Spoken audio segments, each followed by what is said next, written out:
Hello everyone. Many people know about the Punjiayu and Panjia massacres. These two massacres occurred in 1941 and 1942 respectively, with 1230 people killed in the former and 1280 in the latter.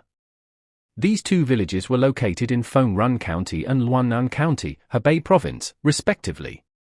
A similar incident occurred in our Tang County, but unlike those massacres, the Punjiayu and Panjia massacres were documented, memorial halls were built, and the records are verifiable. However, this incident in our county seems to be known to very few people except for those who experienced it firsthand. I heard about this incident in the 1960s, when it was still a people's commune. Large-scale projects such as building bridges and roads, digging canals, and constructing dams involved drawing manpower from various villages. These workers were collectively called laborers. I also worked as a laborer, and I remember that back then, laborers earned twice the usual work points. Laborers were housed near the construction site, arranged by local village officials. The houses were free, and the landlords were not paid for the housing. Our family had 5 rooms at the time, 2 of which were often used for this purpose by the village officials. I remember that during the military skills competition, half a class of People's Liberation Army soldiers stayed there, as well as laborers building bridges, roads, and tunnels, and even students passing through on training exercises.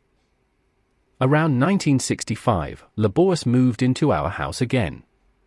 One day, one of them spoke to me and caught my attention. He recounted his village's experience of being massacred.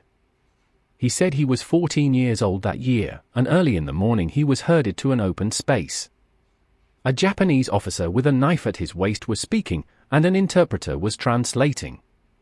The gist of it was that if everyone revealed who was a member of the 8th Route Army and where the grain was hidden, everyone would be safe, otherwise, they would all die.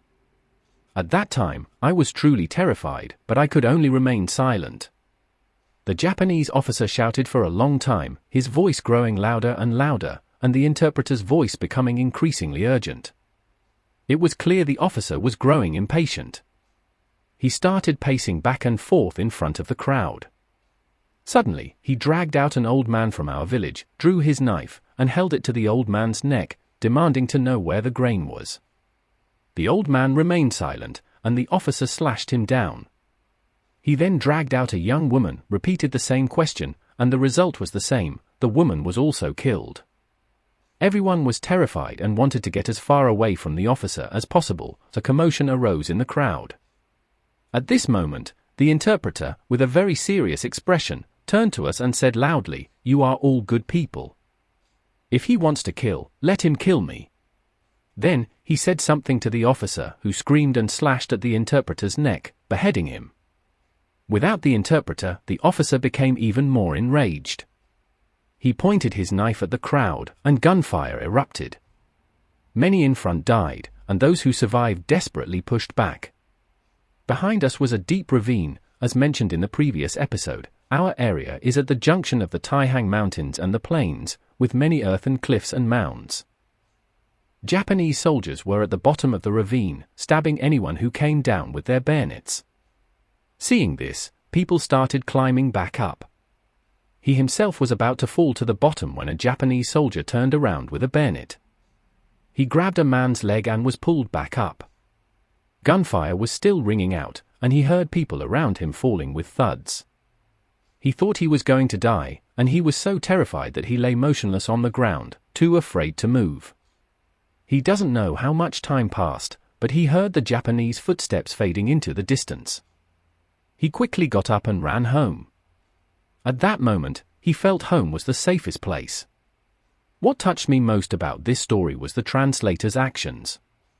Before that, I always thought good people were good people and bad people were bad people. In reality, people are complex, they are emotional beings, what we call humanity. I think that the unknown translator, seeing his compatriots being killed, tried to stop the Japanese from continuing the killing. He probably said to the Japanese, just like he told the villagers, "They are all good people, stop killing them. If you want to kill, kill me instead." But he overestimated his importance in the eyes of the Japanese. He didn't expect that the Japanese would be so ruthless at that moment, and they actually killed him. At that time, the anti-Japanese war had only ended 20 years ago. People who experienced that period were middle-aged and elderly, and they often heard stories like this. So, apart from the matter concerning the translator, I didn't pay much attention to other more important things, such as how many people were killed, how many survived, and what happened afterward. I didn't even go to find out. Now I don't even know the location or the name of the village where it happened, which I really regret now. I also checked the history of the anti-Japanese war in Tang County, but like the airplane strafing of civilians mentioned in the previous episode, I couldn't find anything related to it. But I believe the story of that Labora. When we were kids, we often imitated the Japanese soldiers saying, "Your conscience is terribly bad." It's very possible that the Japanese soldier said that when he killed the translator. Seeking help from DeepSeek, here's the answer they found. Background information: Tang County is located in western Hebei Province, on the eastern foothills of the Taihang Mountains. During the War of Resistance against Japan, it was part of the core area of the Jinsi-Hag border region. The 8th Route Army established a base there and conducted guerrilla warfare, making it a key target for the Japanese Army's mopping-up operations. To suppress the anti-Japanese forces, the Japanese Army implemented the 3 alls policy: kill all, burn all, loot all, resulting in a series of massacres. Major atrocities. 1. Autumn and Winter Sweep of 1939, key time point. The Japanese 110th Division launched a large-scale sweep against the Jinsi-Hag border region. More than 200 civilians were massacred in places like Juncheng Town and Daoyuan Village in Tang County. Typical case, more than 30 villagers in Daoyuan Village were locked in their houses and burned to death. 2. Beidiantu Massacre of 1941. In September, the Japanese army surrounded Beidiantu village. Poison gas was used to attack the caves where villagers were hiding. More than 150 people died, mostly from asphyxiation. 3. Autumn Sweep of 1943. The Japanese army carried out a combing-style mopping-up operation. 23 massacre sites were set up within Tang County.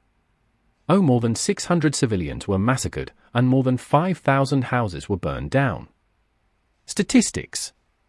According to the Tang County Annals *, 4,682 civilians were killed in the county during the War of Resistance against Japan.